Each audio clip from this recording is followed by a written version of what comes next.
Bonsoir à tous et soyez les bienvenus à cette formation du lundi. Vous savez que le lundi, c'est spécialement réservé pour la formation. En ce qui concerne notre équipe, le jeudi, c'est présentation de l'opportunité. Donc, chaque lundi, invitez tous vos partenaires à prendre part aux séances de formation. Vous savez qu'il n'y a pas de succès sans formation. Et c'est quand on est bien formé alors qu'on peut attirer le succès. Voilà. Donc, les lundis, à partir de 19h, formation. Les jeudis, c'est présentation. Invitez tous vos amis, où qu'ils soient, en Côte d'Ivoire ou ailleurs, à travers le monde, invitez-les pour qu'ils puissent découvrir cette grande opportunité qui est Vida Divina. Aujourd'hui, pour notre formation, nous allons voir la différence entre un revendeur et un networker. Quelle est la différence entre un revendeur et un networker? Alors, on va commencer par faire des rappels. Pour ceux qui ne le savent pas, alors la vente directe, qui est aussi appelée vente à domicile ou vente hors établissement, est un mode de distribution qui se caractérise par le fait que le produit est directement commercialisé auprès du client final à son domicile ou à un lieu autre qu'un endroit habituellement réservé au commerce. C'est ça la vente directe. Quand je vends un produit à quelqu'un hors d'une boutique, que le produit lui est vendu à son bureau, à son domicile ou dans un restaurant ou quelque part, je fais ce qu'on appelle la vente directe. La vente directe est une pratique commerciale réglementée par la loi, c'est une activité légale et comme je le dis souvent en Côte d'Ivoire, elle est réglementée par la loi 2016-412 du 15 juin 2020 relative à la consommation. Il existe deux types de vente directe, la vente à niveau unique et la vente multiniveau. Et le professionnel qui exerce la vente directe est appelé un vendeur direct à domicile. Et s'il est indépendant, ça veut dire que s'il n'est pas salarié, alors on parle de VDI, c'est-à-dire un vendeur direct indépendant. Qu'est-ce qu'un vendeur? Le vendeur, c'est celui qui exerce la vente. C'est celui qui échange un bien de consommation, exemple, une marchandise ou un service, contre de l'argent. Donc, étymologiquement, le mot vendre vient du mot venes dare, qui signifie donner vénalement contre de l'argent. Le fait de donner un bien à quelqu'un contre de l'argent, c'est ce qu'on appelle la vente. De même qu'il existe deux types de ventes directes, il existe également deux types de vendeurs directs. Puisqu'il existe deux types de ventes directes, il existe deux types de vendeurs directs. Il y a le revendeur et puis il y a le networker. Ce sont tous deux des vendeurs, mais qui ne travaillent pas de la même façon. Le revendeur, il exerce la vente directe à niveau unique. C'est-à-dire que c'est quelqu'un qui va acheter un produit auprès d'une société, auprès d'une usine, et qui va la revendre directement à un client. Et le networker, lui, il exerce ce qu'on appelle la vente multiniveau. Donc, aujourd'hui, nous allons voir la différence qu'il y a entre ces deux types de vendeurs. Ces deux sont des vendeurs, mais ils n'exercent pas de la même façon. L'un est un revendeur parce qu'il achète et il revend, et l'autre donc est un constructeur de réseau. Alors, qu'est-ce que c'est qu'un revendeur? Un revendeur est une personne qui achète des biens ou des produits, en gros, auprès d'une compagnie et les revend en détail. Le revendeur est commissionné uniquement sur son chiffre d'affaires personnel ou touche une marge bénéficiaire sur les produits qu'il vend. Le revendeur peut être un travailleur indépendant ou un employé. S'il est un indépendant, donc c'est aussi un VDI. Il ne peut pas recruter d'autres vendeurs en dehors de lui-même. Donc, un revendeur, il est limité à simplement vendre des produits au client final. Il n'a pas d'autres possibilités. Le networker, c'est aussi un vendeur. Mais lui, il n'est pas un revendeur. Il va au-delà du travail du revendeur. Donc, le networker, en tant que vendeur, c'est vrai qu'il va exercer le métier de la revente, mais il a le droit de recruter lui-même d'autres vendeurs afin de créer un réseau. Il est commissionné non seulement sur sa propre vente, mais il va recevoir une rémunération sur la vente réalisés par la personne que lui-même a recrutée et ce que ces personnes ont recruté. À la différence du revendeur, le networker est un entrepreneur indépendant, il ne peut pas être employé, il ne peut pas être salarié. Donc, un networker, c'est une personne qui a sa propre entreprise et qui va travailler en collaboration avec notre entreprise. Le networker est un entrepreneur social qui a pour objectif de créer et d'animer une communauté de personnes avec qui il partage la même passion et la même vision. Ce qui est différent du revendeur. Le revendeur, lui, il va vendre le bien, point final. Or, le networker, lui, va construire une communauté, une équipe de personnes qui pensent comme lui et qui poursuivent comme lui, qui poursuivent avec lui le même objectif. Alors, on va maintenant voir la différence qui les caractérise tous les deux. Quelle est la différence fondamentale entre ces deux types de vendeurs? On va voir ça à travers d'abord une allégorie. On va voir l'allégorie de la souris et de l'araignée. L'araignée et la souris sont deux animaux qui ont besoin de se nourrir pour vivre, pour exister, mais ces deux animaux n'utilisent pas la même stratégie pour pouvoir avoir la nourriture. Ça, c'est très important. Vous savez que nul ne peut vivre sans se nourrir. Mais la nourriture, il faut la chercher. Généralement, la nourriture s'acquiert parfois dans des endroits dangereux. S'il y a du poisson, je dois le pêcher. Et en allant pêcher, je peux me noyer, c'est possible. Si je veux un gibier, il faut que j'aille chasser. Pour nous qui sommes en Afrique, on sait très bien ce que c'est qu'aller chercher la nourriture. Et la souris et l'araignée emploient deux différents types de systèmes qui leur permettent de pouvoir arriver à leur fin. Le cas de la souris. La souris se nourrit au péril de sa vie. La souris est agressive. Elle cherche sa nourriture partout. Parfois, vous la verrez vous la verrez parfois dans la cuisine. Vous la verrez dans des endroits où il ne faut pas, parce qu'elle cherche sa nourriture au péril de sa vie. Sa stratégie, c'est l'agressivité. Elle fait, c'est vrai, elle fait quelques réserves, parce que puisqu'elle a un trou qui lui sert d'abri, elle va faire quelques réserves, mais n'a pas de stratégie à long terme. La souris, elle ne prévoit pas le long terme. C'est-à-dire qu'elle va chercher sa nourriture, elle va faire une petite réserve, qu'on peut dire une petite économie, voilà, de sorte qu'elle est toujours à manger, mais elle ne fait pas de plan à long terme. En cas d'incapacité, alors, elle ne mangera que ses réserves et après, plus rien. Donc, si la souris finit de manger ce qui est à l'intérieur de son trou, à l'intérieur qu'on appelle ça, de sa maison, de sa cachette, alors elle n'a plus rien. Donc, si jamais elle est malade, elle peut se nourrir 1 ou 2 jours, mais après, c'est fini. La souris est la pièce centrale de son système. Sans sa présence, son système ne peut pas fonctionner. C'est-à-dire que si la souris se repose, elle ne mange pas. Si elle est malade et qu'elle n'a pas de réserve, elle ne mangera pas. Et même si elle avait une réserve, comme elle n'a pas une stratégie à long terme, et que généralement la réserve est périssable, alors, tout naturellement, quand il aura fait de manger, ben, il va le laisser simplement à mourir. La souris symbolise le revendeur. La souris symbolise le revendeur. Dans cette allégorie, la souris symbolise le revendeur. Voyons le cas de l'araignée. L'araignée, c'est un animal qui a pris conscience de sa fragilité. Elle sait qu'elle est fragile. Elle sait qu'elle ne peut pas courir aussi rapidement qu'une souris. Alors, elle va employer une autre stratégie qui prend d'abord en compte non seulement la nourriture, mais sa protection. Mais elle se dit que si je mange, pour que je puisse manger, il faut que je puisse vivre, il faut que je puisse exister.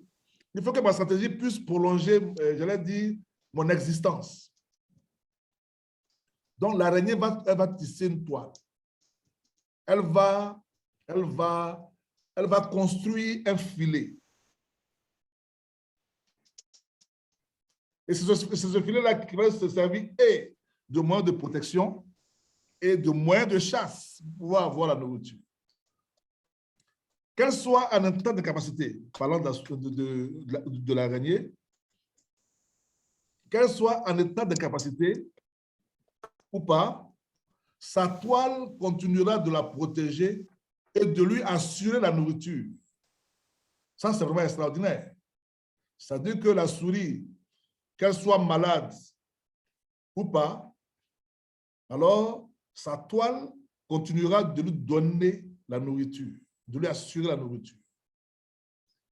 La toile n'a pas besoin d'une action de sa part pour être productive. Elle fonctionne de façon autonome. Donc, l'araignée est là.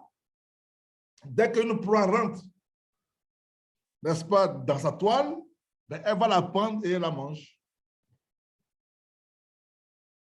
L'araignée vise le long terme. Et elle a un système qui est totalement autonome. Un système qui peut fonctionner. Tout ce qu'elle fait, c'est de prendre le temps de tisser sa toile, de construire son système. Une fois que le système est construit, alors le système devient autonome. Ici, dans notre allégorie, l'araignée symbolise le networker. L'araignée symbolise le networker. Donc, de la même façon que la souris et l'araignée sont deux animaux qui ont besoin de se nourrir, mais qui utilisent deux stratégies différentes, qui ont une conception différente de la vie, qui ont une vision différente. Il y a une qui veut la nourriture à court terme, ou peut-être à moyen terme, et puis il y a une qui veut la nourriture à court, moyen et long terme. Donc, ces deux animaux-là nous montrent clairement qu'ils ne vivent pas, ils n'ont pas le même paradigme, ils ne voient pas la vie de la même façon, et c'est exactement ce qui se passe entre un revendeur et un networker. La place des produits dans leur stratégie. Dans la stratégie du vendeur, pardon, du revendeur et du networker, quelle est la place, quel est le rôle que joue le produit? Pour le revendeur, le produit est la finalité. C'est-à-dire qu'un revendeur, il va faire sa prospection, il va faire toutes ses démarches jusqu'à vendre son produit. Une fois que le produit est vendu, ça dit que son travail est terminé. C'est ça le revendeur. Le travail du revendeur finit lorsqu'il a vendu le produit. La vente du produit est l'aboutissement de son travail. Pour le networker, c'est autre chose. C'est-à-dire que pour le networker, à la différence du revendeur, son travail commence lorsque le produit a été vendu. Parce que le produit n'est pas la finalité, mais le produit est le moyen qui lui permet d'arriver à sa finalité, qui est le réseau. Le produit est le moyen stratégique qu'il utilise pour construire son système. Puisque, en tant que networker, j'ai besoin que les gens consomment mon produit. Quand ils l'ont consommé, ceux qui ont été satisfaits, je vais les intéresser à s'abonner, et ceux qui vont s'abonner, alors je vais sélectionner ceux qui sont intéressés pour eux aussi être comme moi des networkers, je vais les former et avec eux, je continuerai de tisser ma toile. Alors, nous voyons que ces deux personnes représentent deux visions différentes. Ces deux paradigmes totalement différents. Le revendeur et le networker n'ont pas la même vision, ne voient pas le monde de la même façon. Le revendeur recherche des clients. Le networker recherche des partenaires. Là où le revendeur recherche des clients, le networker recherche des partenaires. Le revendeur cherche à vendre son produit, il cherche à écouler son produit. Le networker, lui, il cherche à construire un système en vendant son produit. Le revendeur vise le court terme, alors que le networker vise le long terme. Le long terme. Le revendeur est soit un travailleur indépendant, soit un employé. Le networker est un entrepreneur, c'est un chef d'entreprise. C'est-à-dire qu'un revendeur peut avoir une mentalité d'employé, tout au plus une mentalité de travailleur indépendant. Mais le networker, c'est un entrepreneur, c'est un chef d'entreprise. Et je vous ai dit que dans le cadran du cash flow, il se trouve du côté droit parmi les entrepreneurs, c'est un chef d'entreprise. Et un networker qui ne se voit pas comme un chef d'entreprise a déjà échoué. L'inscription dans une société de marque de réseau, c'est l'achat d'une franchise. Et une franchise, c'est une entreprise clé en main qui va utiliser, n'est-ce pas, l'enseigne et le logo d'une autre entreprise pour pouvoir faire du business. Alors, on va faire la comparaison. Le revendeur, on se rend bien compte que le revendeur a une marge de manœuvre très limitée par rapport au networker. Puisqu'il ne peut pas construire de réseau. Il ne peut vendre le produit qu'à un seul niveau. Il le vend directement au client final, point barre. Donc, s'il doit faire une construction, il construit un portefeuille client et non un réseau, de vendeurs. Lui, il construit un portefeuille de clients finaux, des personnes à qui, lorsqu'il leur a vendu le produit, ils ne vont pas non plus eux aussi chercher d'autres clients, mais ils vont le consommer un point et c'est tout. Alors que le networker va au-delà de ça. D'accord? Il est le seul à travailler. Le revendeur, il est seul à travailler. Il ne peut pas recruter d'autres personnes. Il est seul. Imaginez-vous que je vais, en tant que revendeur, je vais percevoir des commissions sur 1 million de thé. Est-ce que c'est possible? D'abord, même pour transporter 1 million de thé, il me faut une remorque.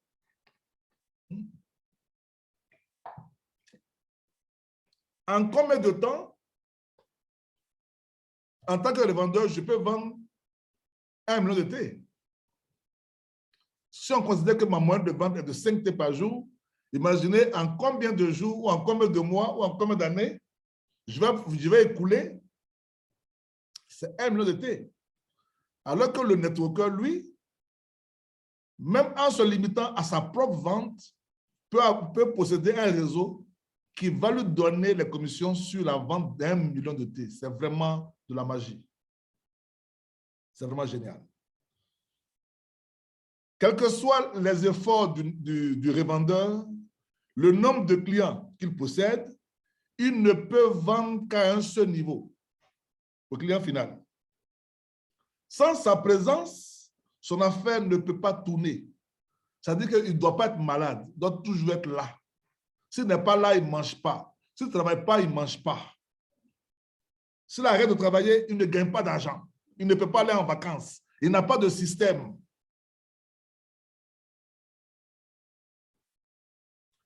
Le networker a un champ de possibilités illimité.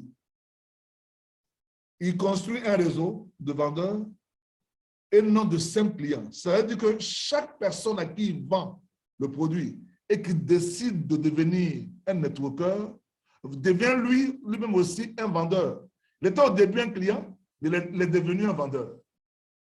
Ce qui fait que si en tant que networker, je vendais 5 thé par jour et que je recrute une personne, si la personne vend 5 thé, ça veut dire que dans mon affaire, déjà, il y a 10 thé qui sont vendus. Si je recrute une deuxième personne, là où moi je vends 5 thé, ça fait maintenant 15 thé qui sont vendus. Donc, je perçois de l'argent sur la vente de 15 thé, alors que moi-même, je n'en vends que 5. Ça veut dire que le revendeur, lui, ne vend que 5 thé, alors que moi, j'ai un système qui me permet de vendre 15 thé. Si les deux personnes que j'ai envoyées, eux aussi ont envoyé 2, et que ces personnes vendent chacun 5 thé, ça veut dire que dans mon système, désormais, il y a maintenant 30 thé qui sont vendus, alors que le revendeur, lui, n'en vend qu'un seul thé. C'est ça le pouvoir et la puissance de la duplication. Le networker peut recruter des vendeurs sans limite. Il n'a pas de limite. Il peut recruter des vendeurs sans limite, qui peuvent à leur tour recruter sans limite, et ainsi de suite, sur plusieurs niveaux. Ce qui lui permet de vendre beaucoup plus et de gagner beaucoup plus avec moins d'efforts que le revendeur. C'est vrai qu'au début, le networker va faire beaucoup d'efforts, mais avec le temps, il ne fera plus assez d'efforts puisque son système est en train de se déployer et son système va s'étendre sans que lui-même il n'ait forcément besoin d'être là. Puisque ce qu'il a coopté, par la puissance de la duplication, il lui a communiqué tout ce qu'il faut. Et aussi, à leur tour, vont créer leur système et l'entrelacement de ces différents systèmes sont à son avantage. Donc, le système du networker est totalement autonome. Une fois bien construit, le système peut fonctionner même s'il arrête de travailler. Le revendeur ne peut pas prendre de congé. Le networker, il peut arrêter de travailler et continuer de gagner de l'argent. Le networker a plus de chances d'atteindre la liberté financière que le revendeur. Chers amis, ce soir, le conseil que je vais vous donner, c'est que, en tant que networker, notre travail se fait en 3 étapes. La première étape, je consomme le produit. Je consomme le produit pour asseoir ma passion, pour asseoir, n'est-ce pas, ma connaissance du produit, pour faire mon expérience du produit. Quand je consomme le produit, je commence maintenant à le revendre.